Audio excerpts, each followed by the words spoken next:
Using the wiki platform, we then linked stories and testimonials to the online handbook on development cooperation so that we could share the resources on how to design, manage, and evaluate projects. Finally, we weaved together the stories and opinions with our own story, our efforts to inform the public about the Millennium Development Goals.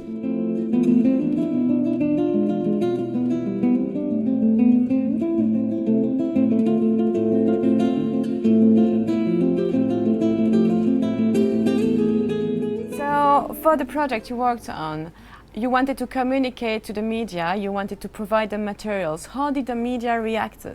Our project is having a lifespan longer than the European project itself, because what we did with the media was in a way successful, but not enough for what we wanted to do. They were a bit skeptic of their own public on the side that these things are too difficult to communicate to the public. Do you have an example of something too difficult to communicate to the public? In a sense, the example is what the Italian television produced. It was informative, but giving so much space to some kind of usual stereotype, in spite of the fact that they themselves didn't want to use the stereotype, but they felt they are required in order to keep the format of the news in line with what's been done normally. Dentro questo progetto qui c'è un progetto specifico, che è quello della RAI, che ha un linguaggio e una finalità più circoscritta, che è quello della lingua italiana, del pubblico italiano e delle modalità giornalistiche tipiche di giornalisti italiani. Okay? E noi sappiamo che cosa si aspetta la gente da noi, e cosa il nostro editore e cosa il nostro direttore. Since we want all the countries which signed the Millennium Development Goals to be recognized, to recognize themselves in it, then we put the multiplicity, our approaches, without making a final judgment on what development is, but allowing all the actors of development to express their own idea. Every perception should come. The film is, like you said, is not a judgment on how to improve situations or whatever, it's not an answer. But definitely, like I get your vision also, the film should be how everybody who's a part of that sees it. We went to Kono in the interior hills of Sierra Leone to understand how dear social and environmental costs could be of what otherwise seems to be the easiest and wealthiest resource, diamonds. This entire place was covered by forest, but due to logging and unsustainable mining practices, you can see today a wasteland with practically no agricultural use. So these activities, negative activities of human beings, has not only degraded the land, but also destroyed habitat of rare and endangered species. The depletion of the Earth's resources is higher than the rate of regenerating resources. This means that we have not chosen a sustainable path of economic development. The Millennium Development Goal 7 acknowledges that development can be sustained only by environmental conservation, and it recognizes the right of future generations to inherit an environment as preserved as the one that we are enjoying. Although the rate of depletion of natural resources is decreasing, humanity has been unable to protect plant and animal species at the risk of extinction. Southeast Asia's contribution to greenhouse gases increased by 82% in the past decade, although per capita emissions remain the highest in the developed regions. More than half the population of countries like Sierra Leone and Mozambique remain without access to safe drinking water. And therefore, protection of nature is an essential part of removal of poverty.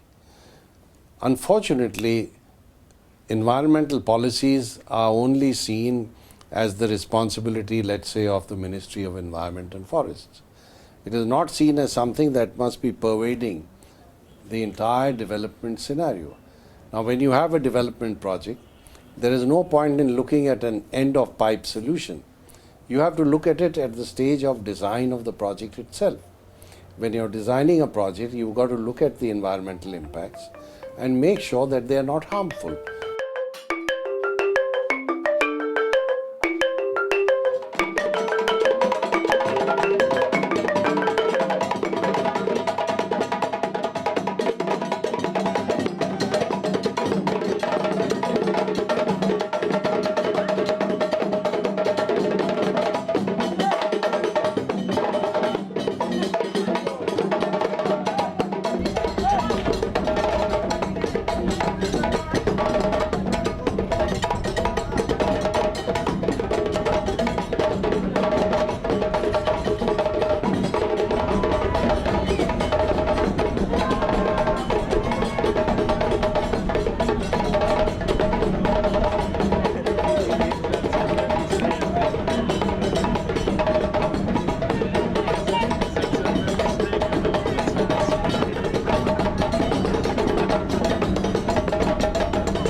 Kono is the largest producer of diamonds in Sierra Leone. Diamonds could at their best be described as a mixed blessing. Not only because diamonds fueled the barbaric civil war in Sierra Leone, but also because even in more peaceful times, diamond and gold mining feed corruption, land degradation, and the contamination of water sources.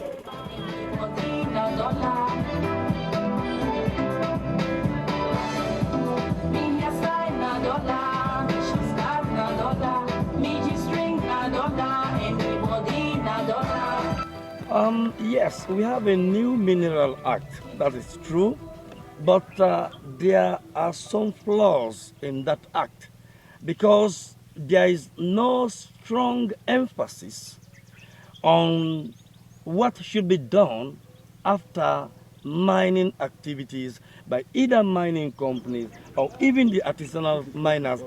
After an area is mined, the land is left exposed and degraded. It becomes unsuitable for farming, and it is perforated with innumerable stagnant ponds that are breeding grounds for malaria-carrying mosquitoes. The Kono chieftain told us that people learned the hard way that agriculture brings permanent benefits to all, while diamonds bring profits to only a few and heavier, long-lasting damages to many. I believe that in the Kono district, the soil, especially within this particular area, contains diamond. So for that reason, it's just a game. Lose and gain. At times you lose, at times you gain.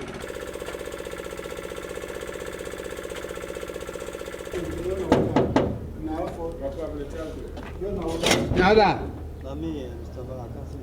It is.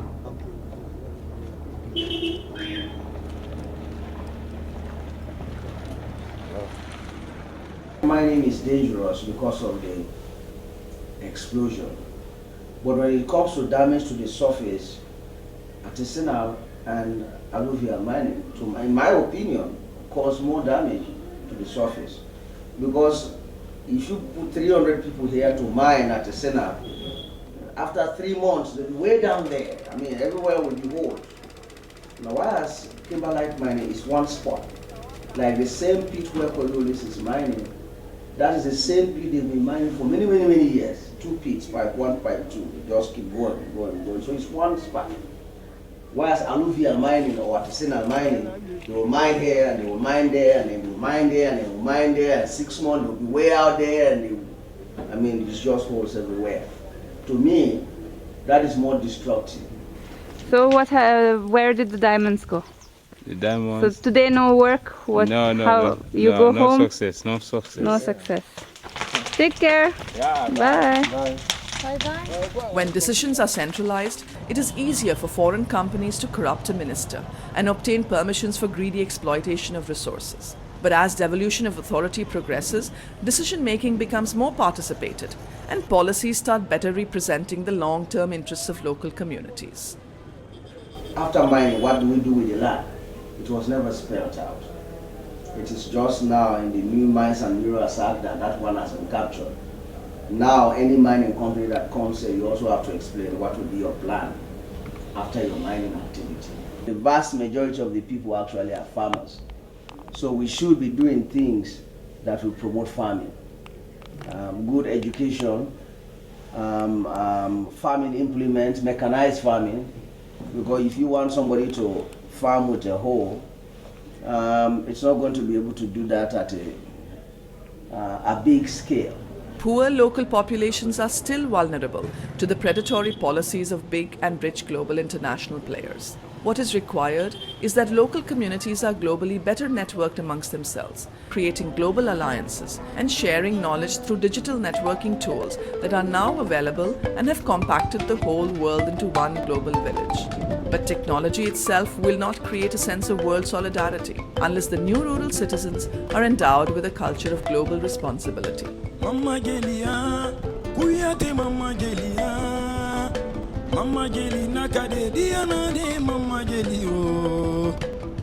Possiamo sempre, tu lo sai meglio di me, pensare di raggiungere solo l'obiettivo nostro. Anche perché la RAI ci dice sempre che il messaggio legato esclusivamente alla progettualità, legato alla cooperazione internazionale, non è un messaggio da buca.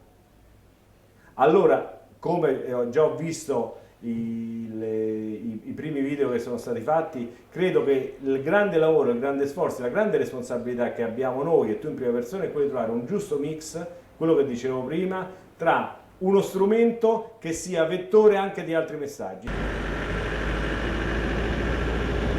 Che questo è un viaggio più disorganizzato di altri e più problematico, per l'appunto perché si diceva in barca la volta scorsa.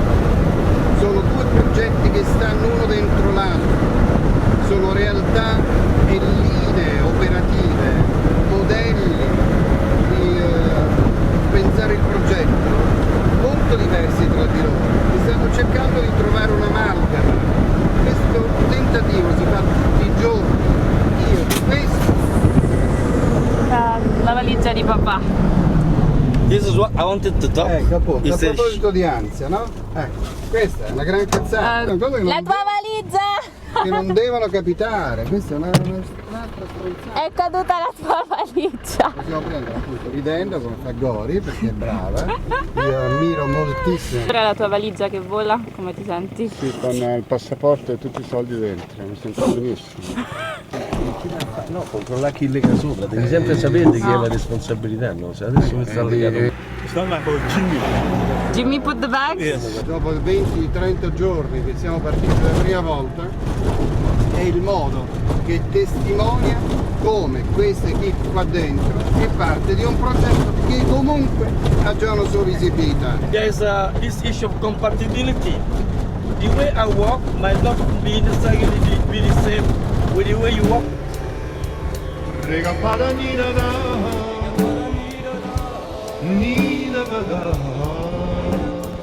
See, we are living in a world where we are all residents of spaceship Earth.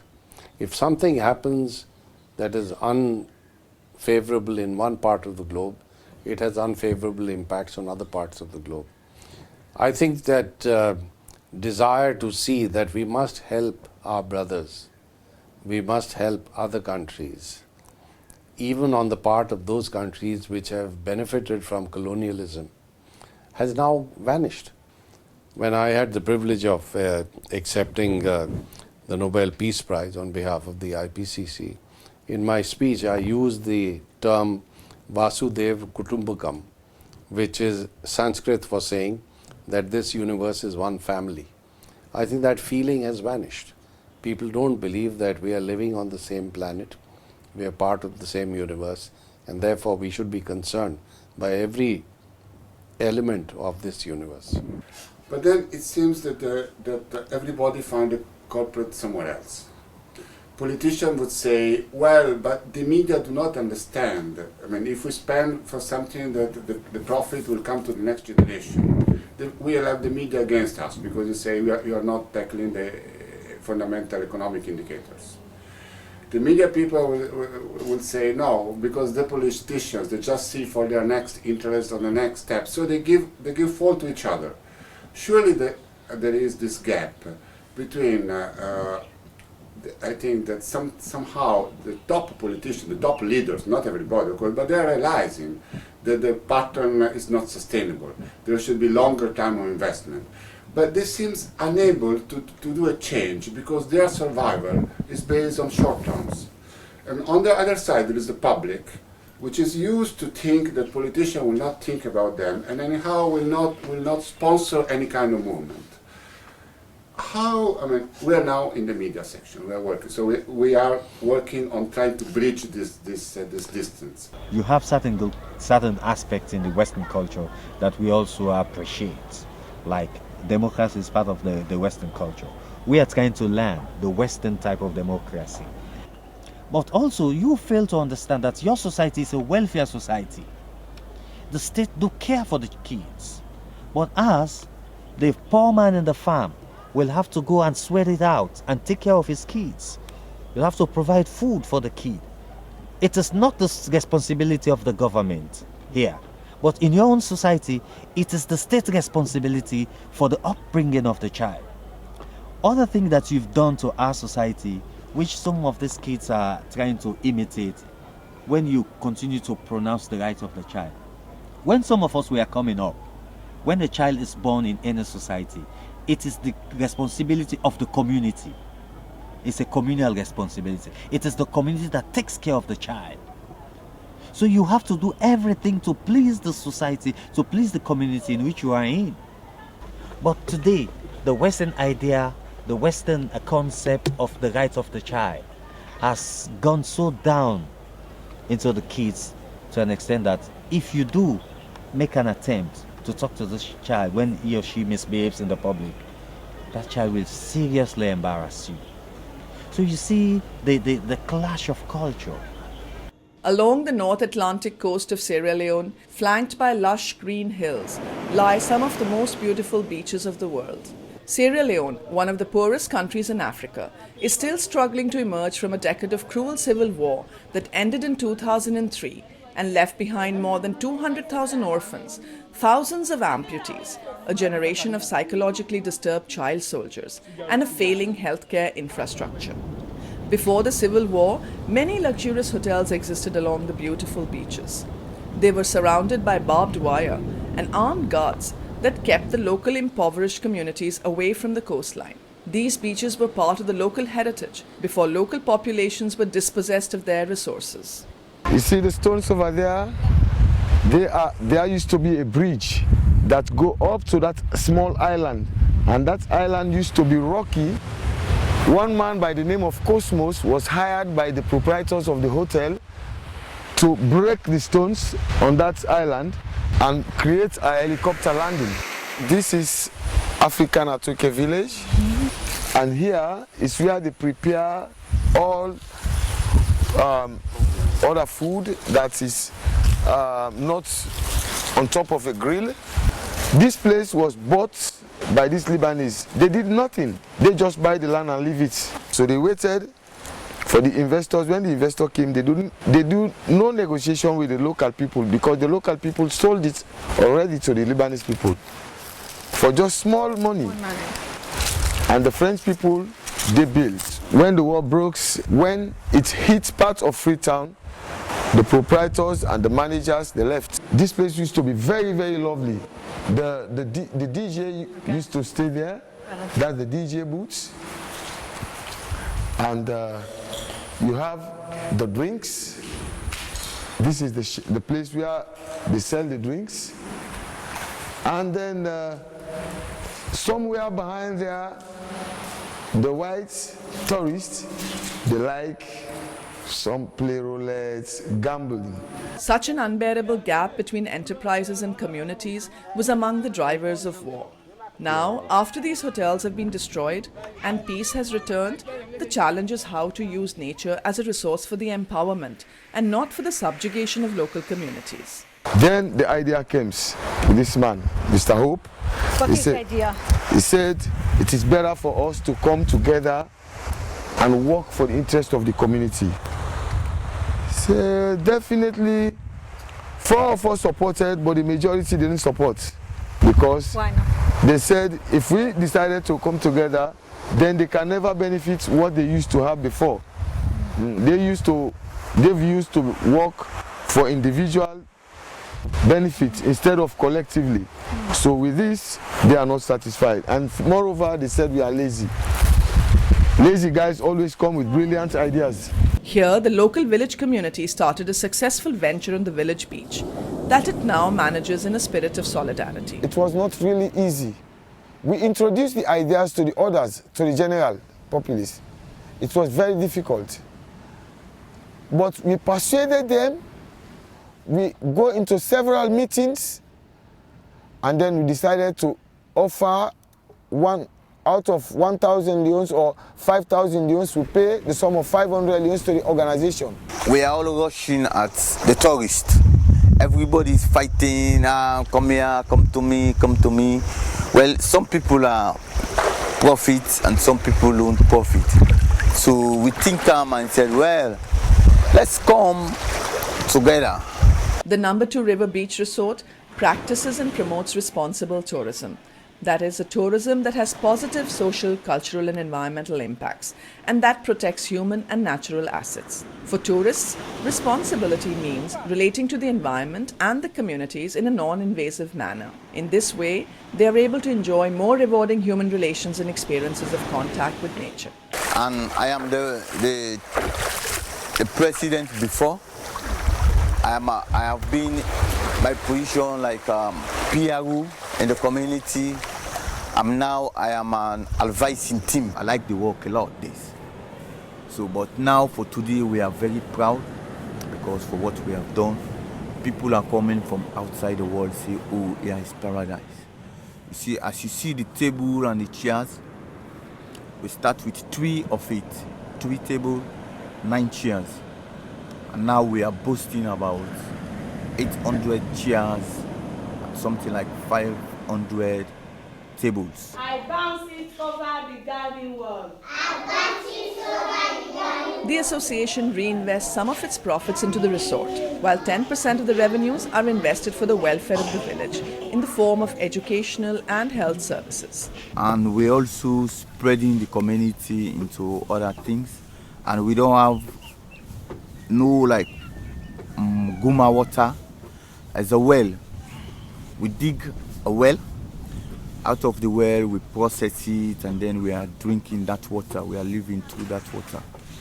And also, we have small generator before. Now we have bigger generator that the light is serving all the community. So it's like everybody is benefiting and the community. We have a boat, a fishing boat, which belong to the community. The women, they are responsible for the fish. They smoke the fish from the village and take it to the market. So the women, they have their own cooperative, like they call the women's wing. Okay, I am the leader for all the women in the village. Yes, I'm leading them in case of any projects, anything we need to do in the village. They invite me. I go to the meeting. After the meeting, I come and every month we used to give collection. 1,000, we put it together. If you have problem, we'll give it to you. The idea of the lazy guys cater for the welfare of the children going to school, the old age. If anybody gets sick in the community over there, river number 2, the lazy guys' ideas worked. So the profit that we have now, we extend it to the village, and we have 12 more houses built by the cooperative, so people can have more accommodation. I believe and I trust that with the help of our ancestors, that place will never close like here. And we are sponsored by the Norwegian government. They give us money to train other people to come together, but it doesn't work because the mind was not in one, so they try but they fail, everything break away.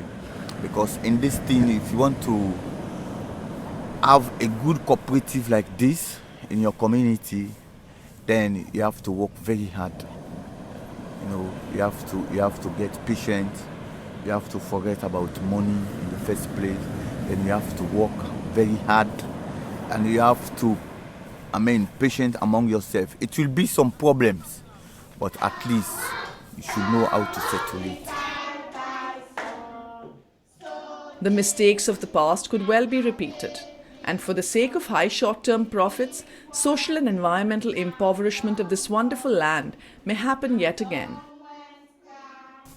Even if we have a multi-millionaire to come and say, well, I want to buy this place, so let me give you no, the answer will be no. We're not ready to sell this place. We are ready to keep it. It takes a lot of effort, lot of energy, lot of time, strength to develop a community like this.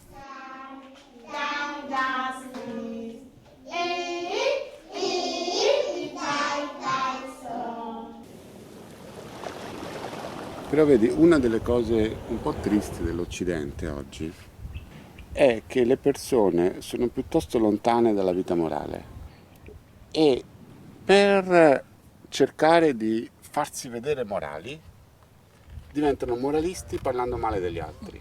Tu vedi che parlo male degli altri, quindi vuol dire che sono bravo. Lavorare nella cooperazione internazionale, al contrario, è creare climi di fiducia. sapendo che ci sono problemi, sapendo che ci sono incomprensioni, sapendo che ci sono egoismi, ma sapendo anche che ci sono comprensioni, che ci sono fiducie, che ci sono solidarietà. La vera dinamica della cooperazione internazionale non è tanto fare la cosa, costruire l'ospedale o dare le barche ai pescatori, che va bene, fa parte del lavoro, perché io non posso creare fiducia e non affrontare i problemi. Ma fondamentalmente il suo vero lavoro è creare comunicazione, creare fiducia, creare comprensione e superare i vari stereotipi che si oppongono l'uno con l'altro e superare i vari moralismi che si sentono soddisfatti di se stessi nella misura in cui si parla male degli altri.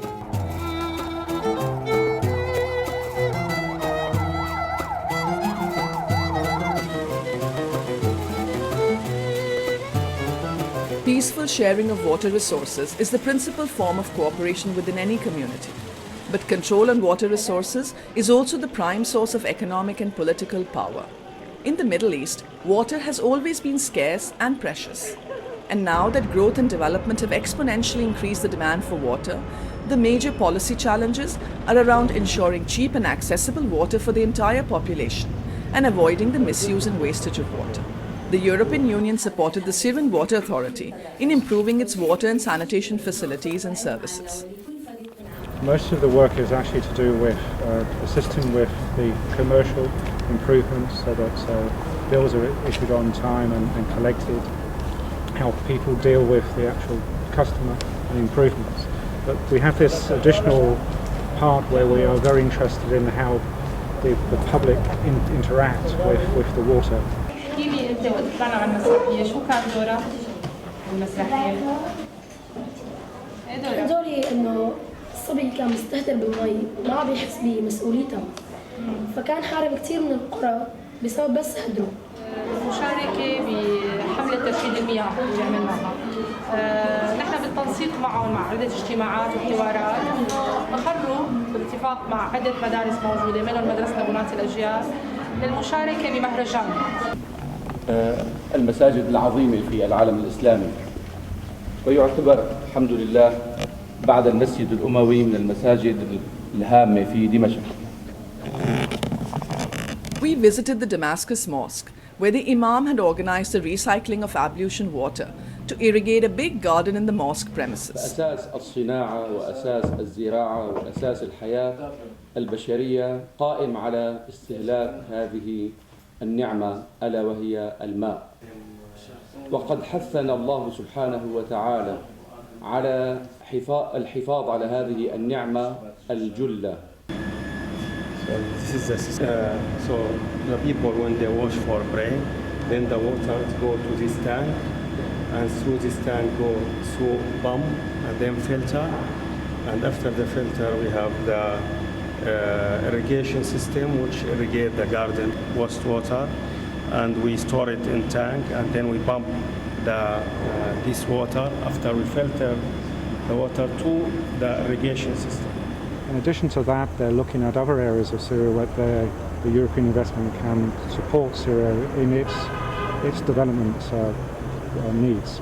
شو كان دورك بالمسرحية؟ كان دوري إني أميرة المياه إجي لحتى نبه زين إنه نبهه لأنه كان حارم كثير من القرى من المياه فسبب لهم بجفاف الأرض بعطش الأطفال الصغار. Sorry, dear children. Our generation did not leave you with the same richness that we inherited from our parents. And you might no longer be able to live in the atmosphere of peace and amicability amongst different communities of Syria that we so enjoyed just a few years back.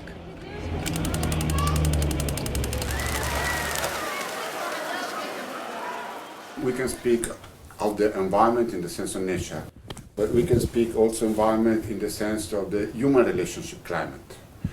The human relationship, the climate of human relationship, how much they cooperate, how much they tackle the common problems, is fundamental also to deal with the environment as nature.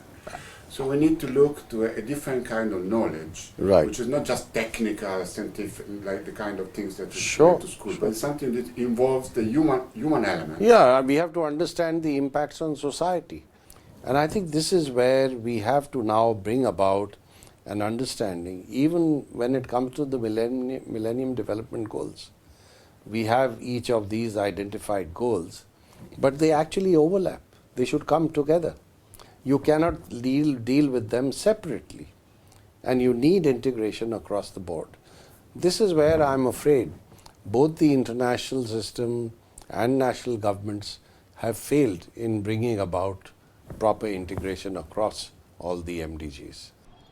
There is a working style in international cooperation project that is enabling the other to achieve their mission. In normal business relationship, when I work with others, I just care about achieving my own objective. And I use the partnership that I have with you in order to achieve my objective. But international cooperation project is enabling the other to achieve their purpose. So now when you are in a team, have in mind first, am I helping my colleague to achieve their purpose? Am I enabling them to express their ideas? Am I making a work environment that allows them to express what they are and to achieve their purpose? Most economists reiterate the necessity of environmental concerns for sustained economic development. But most economic actors continue to pollute and overexploit natural resources as much as they are permitted to, because they have to survive in competitive markets where external costs are passed on to the local communities and the future generations. Disappointed with the failure of governments in protecting the environment, more and more people are looking towards religion as the firm ground for educating people in environmental responsibility. For the first time as a generation of people, we have the necessary resource, capability and technology to address every problem on the planet. Only thing that is missing is inclusive human consciousness. In this field, there is no better expertise anywhere else on the planet than as it is in India. These are technologies we have developed over thousands of years.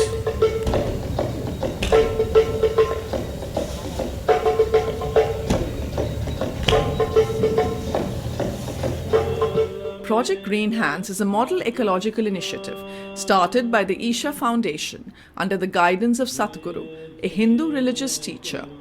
The goal of this project is to increase the awareness of the spiritual dimension of environmental ethics. These people, they have not contributed to global warming, but they are the first people who are like victims of the effect of global warming. So, and they are taking responsibility. In our countries, we are still doing big conference, to know what to do for global warming.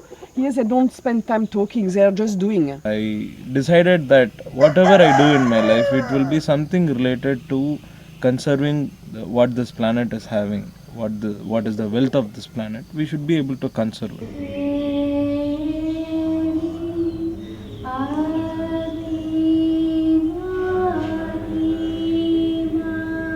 Initially when I saw Sadhguru, I saw him as a visionary. But after being here for 3-4 years, after I did higher spiritual programs that he has conducted, then only I realized that he's not just a visionary, he's more than a visionary. And that is when on a spiritual dimension, he became my master. So then that is when in 2008, I committed myself as a lifelong full-time volunteer here.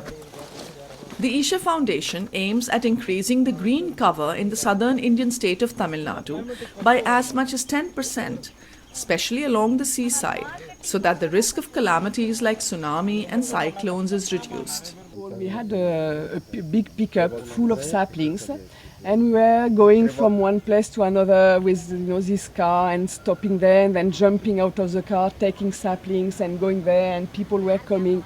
We'll give them saplings and all together we would plant trees and it's like it was very, I don't know how to say, very alive, to meet these people and without explaining anything, it was just happening like that. The service that Isha is doing to the society is the deepest and is the greatest that any organization can do, in the sense that it is providing very scientific technologies, methods for well-being, for human well-being.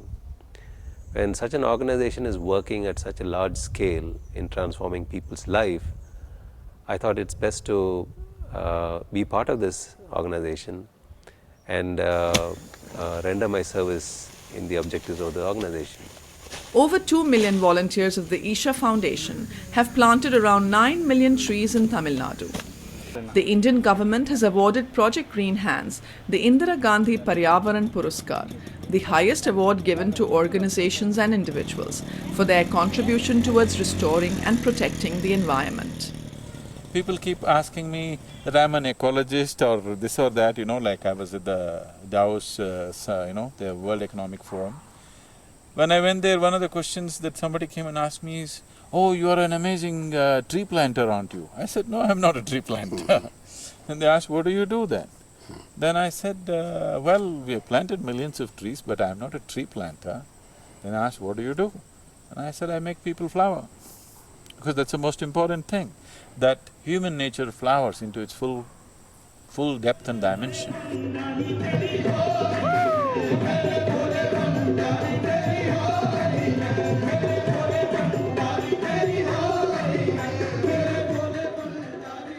I come from Western country where we have all these big ideas about doing projects to the developing countries. So we create some program, then we come in these countries and we decide we are going to explain to these people how they can make their life better.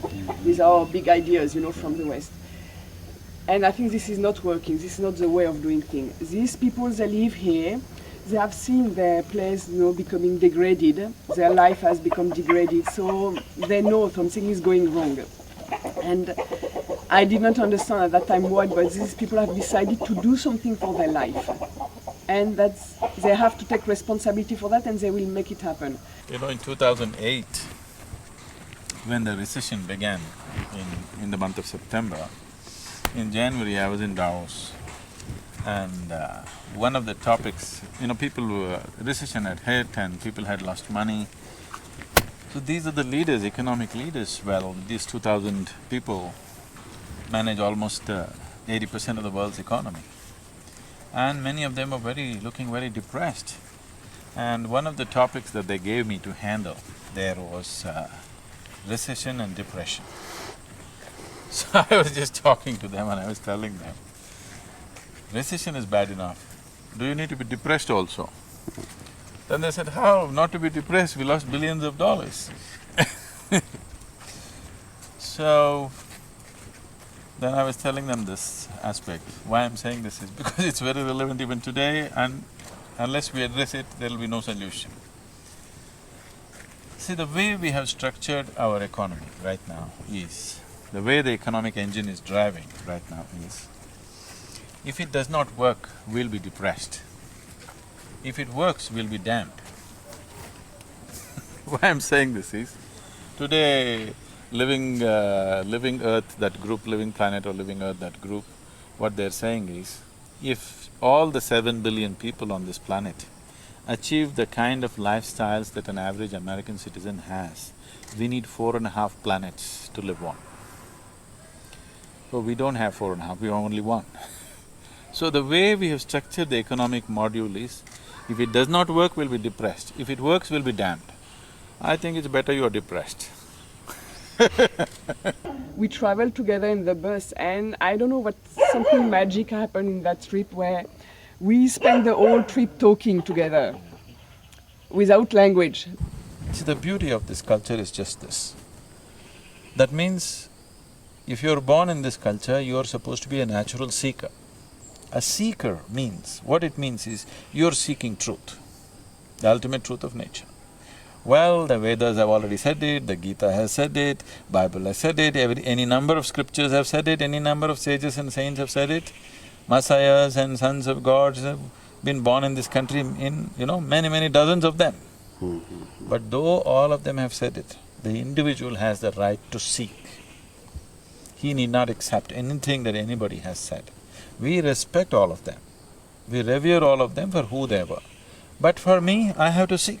After some time in the government, one realizes that you are a little out of touch with reality, and it's necessary to go back to the roots and learn a lot of things and unlearn a lot of things.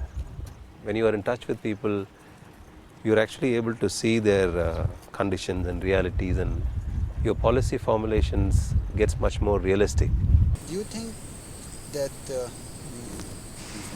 you think there is a link between spirituality and a spiritual search and the desire of inclusive growth? The very basis of spirituality is inclusiveness, because exclusiveness comes because of physicality. Because physicality means boundaries, boundaries means exclusiveness. Boundaries means you're on one side, I'm on the other side. Spirituality means going beyond the physical. Going beyond the physical naturally means going beyond boundaries. Going beyond boundaries is inclusiveness, isn't it? Right now, people are struggling to think inclusively.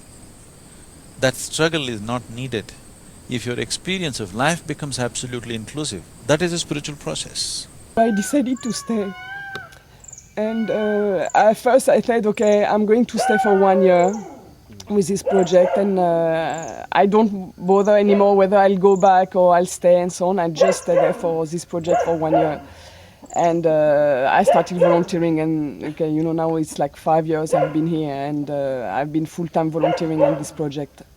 Is spirituality the only way forward, or can non-spiritual people also have a desire of inclusivity? There is nobody who is non-spiritual. Either you can be consciously spiritual or unconsciously spiritual. Can you be just physical?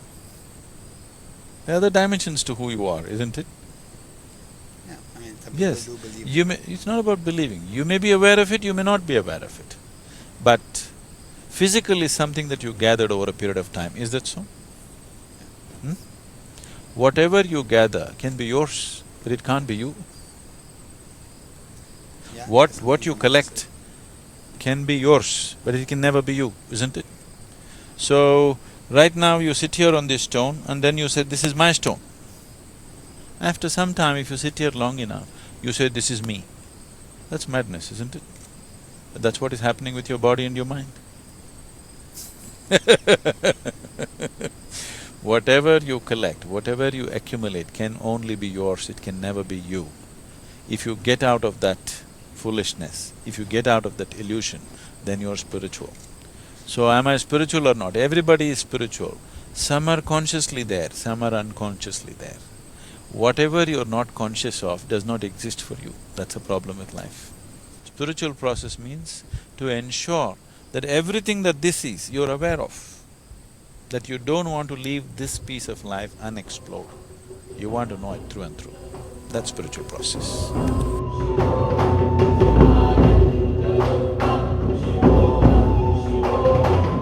I'm very pleased by the fact that, taking the spirit of cooperation, I feel that we were able to enable them in achieving their objectives, their way of telling the story. But in the same spirit, I think they're being a bit scared made them not really help us in achieving our objectives. Now, what is it that they were scared about? They were scared of communicating to the public a different way of telling stories. They felt that if we approach themes differently, the viewers will not be interested. At the same time, they're also interested in doing a project which communicates differently. But it's difficult for them to come out from the box. They've been 30 years in the communication and media sector. They've worked in that way. Trying something different is difficult. Also because you're not sure of the outcome.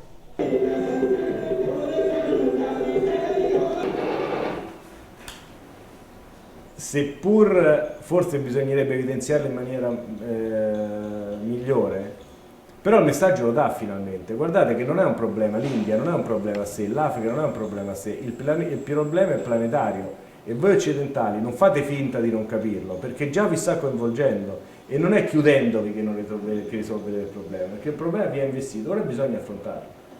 Ora, la dinamica giornalistica tende sempre a essere contenta parlando del problema, oppure in alcuni casi parlando degli eroi.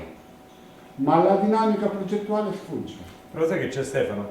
È proprio questo il problema. Se su questo servizio, su questo lavoro fatto in India, non si fosse riusciti a intervistare il guru, da un punto di vista giornalistico per noi occidentali sarebbe stato un flop, nessuno avrebbe mandato in onda. Ora la sfida, che mi rendo conto che molte volte all'inizio puoi anche perdere, è quello di utilizzare quel momento anche per raccontare tutto il sistema che il sistema guru, per uscire dalla persona, ha creato. E come creare questa consapevolezza?